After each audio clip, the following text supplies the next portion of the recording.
Well, if you want to talk about an award for improvement, you don't have to look much further than Nick Scott. In his rookie season out of Penn State, he watched as his Rams won a Super Bowl.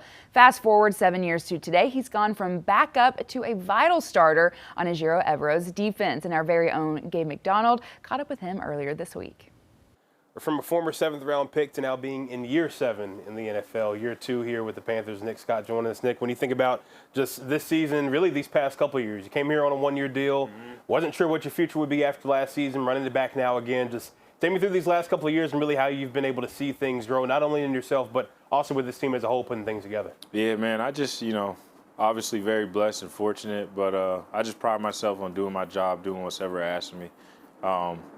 Whatever the role is for a team, whatever role is bestowed upon me, I always work to, try to be best at that and get better at other things. So just come here, doing my job and trying to help us win games.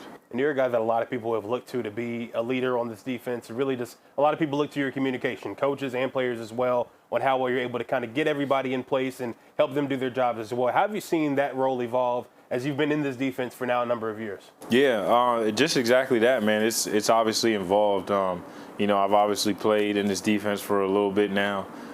Played with E and Cooley for a little bit, my coaches. And it's not always a role that I was in.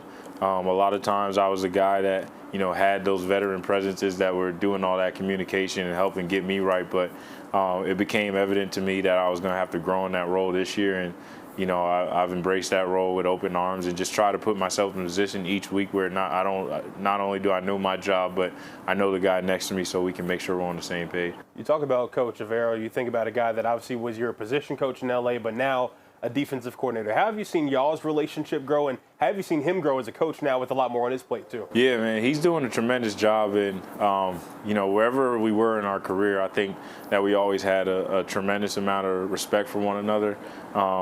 He's a guy that he demands a lot from his players, but he's fair. He acknowledges not only your mistakes but his as well. So he's just a guy that's going to be 100% honest, whether you like what he's going to have to say or not. He's going to tell you the truth, which I think is the best thing for a business full of grown men and guys that are trying to improve not only on the field but off. And for you, the last time out, we saw you get an interception right here in this very end zone to stop, obviously, a drive by your former team. Did that one feel good, just knowing that it came against a guy that you've won a Super Bowl with? Yeah, man. I mean, those always feel good. Just adding, Matthew to the resume. He's a hell of a player.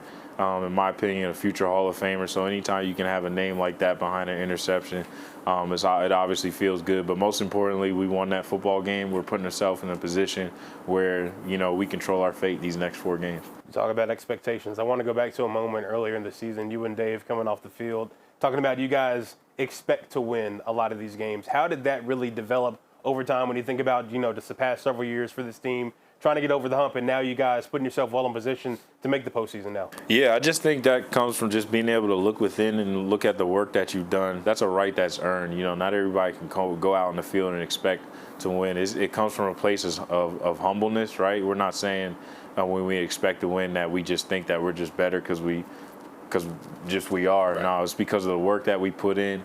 And when you work a certain way, you can expect to win games. And we know any given Sunday, anything can happen. You guys obviously have another challenge going to New Orleans, a team that came here and really, was able to get a hard-fought win over you guys just a few weeks ago. Just the mindset going into that one, knowing that you guys have a bit of a bitter taste in your mouth from that game, and now just being able to put yourselves in position to set yourself up to get into the postseason now. Yeah, man. In my experience, division games are always, hard-fought games, and those are games where it truly doesn't matter what a team's record is or what their wins and losses they had or who they got on the roster. When you got a division matchup, everybody knows what's at stake, and at any point in the season, those are playoff games. So we're going to come in with that mindset.